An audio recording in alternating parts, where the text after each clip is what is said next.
Hi, my name is Amos Callender, co-captain of Team Form Finders, and I'm going to walk you through how to build a sandcastle. What do you need to know to build a sandcastle? Well, you need to know a few parts about how sand comes together, what holds it together. You need to come up with some design work, some ideas, sketches, and then what kind of tools you're going to have to use to get it all to come to your vision to make it happen. So, working out your design or your concept, you want to get a team of people together and just have fun with it. Get a vision and idea. What is it that you want to do? Is it something fun, whimsical? We like to do some concepts of play on words is really fun. The crowds really like that.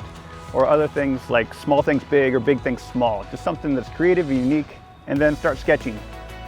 Take those ideas, do some brainstorming. So going through some of the tools you might need to build a sandcastle, starting maybe with the forms. So really getting the sand wet and compacted, you need something to contain that. So a wood form or buckets with the hole cut out at the bottom, so you can put that upside down in the sand, pack that with sand and water. Really, the key to keeping the sand standing up tall vertical is to get all of the water and sand mixed together. The sand is really pieces of glass. You get two pieces of glass, you get the surface tension between them, that holds it all together. So round forms, wood forms, whatever you need, those, you could build the wood forms, you can build the round forms, but start with a bucket. That's probably the easiest. Cut the hole out of the bottom of the bucket, and then you can use that, fill that with a few inches of sand, cover that with water, tamp it down with whatever you got, make it nice and firm, and then just keep building that up in layers. 4-inch layers is probably ideal as far as you just keep building that up until however high you want to go. I wouldn't do more than 2 feet vertical lift at a time, and then kind of make like a wedding cake or a tiered cake. You want to start with a big base, then the next level up, go a little bit smaller, a little bit smaller. Sand naturally wants to lay flat. I think maybe 20, 30 degrees is your kind of angle for a natural slope. So think of it as a pyramid shape. That's really the root mass shape of what you're looking at. And then you can start taking it away from there. So what kind of tools do you need to get that sand in the formwork or in the buckets that you have? Definitely a shovel, long handle if you're going up high, just to fling that sand up your buckets with the hole cut out so you can pound that in and layer that up. Here's a little tamper that you might use to help get that compacted. Other tools to be helpful would be like a rake. So when you're done with your plot and everything's finished, you can clean up the edges and make it smooth and just really finish it out well. As far as the sand consistency, you want it to be wet.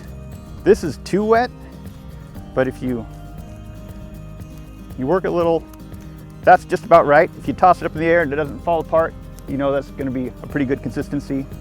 So here we have Bill working on a piece. You can see we've already got the top detailed out and the bottom forms peeled off. The last form we still have up, we'll get to that later. The concept you want to do is you want to work from top down. You want to do all your detail work at top and then just keep working down. If you start your detail down below and still leave that top unfinished, when you start getting back to that, you're going to carve off some sand and that's going to fall down and mess up your pieces below. So that's the idea, top down. Get that finished and then just keep working your way down to the bottom. We're going to walk you through a few sand carving techniques. So when you're working with sand, you don't want to carve into dry sand. If you do, it's loose, it's just going to fall right off. So you want to make sure and have a sprayer, or if you're carving off of just a freshly pulled form, it's going to be nice and wet already. But spray down the sand. You could use the little spritz bottles, those work as well too. Get it nice and wet. That way the sand grains will hold together. And then I like to score my lines first. Come in with the shape that you want to cut. Get it to lay out just right. And then if you like what you're doing, then you can come in and start carving. Cut away from the line. And coming in from the top. What you're looking for is a nice crisp line in the sand. Gives you a kind of a shadow detail effect, so it really accentuates the piece you just sculpted, carved. Loop tools, other details. You can come in, you can do letters and carve out letter shapes. Again, you want to be careful of those edges. When you're carving, you want to try to carve away from the edge so you're not breaking off the sand level, the sand corners. Sometimes some quick shapes, you need to first start roughly, get a rough idea of what kind of quick rough shape you want. So you might do some really big, bold moves. With sand, it's really hard to put sand back together, so just be mindful when you're carving that you're always taking away, it's subtractive. Very difficult to add sand back to a pile of piece. And here we have our final piece. So another part of sandcastle making is composition. When you do your layout, you also kind of want to position things in different ways, work with your elements, tall stuff in the back, shorter things up front, so then nothing's blocking the stuff behind it.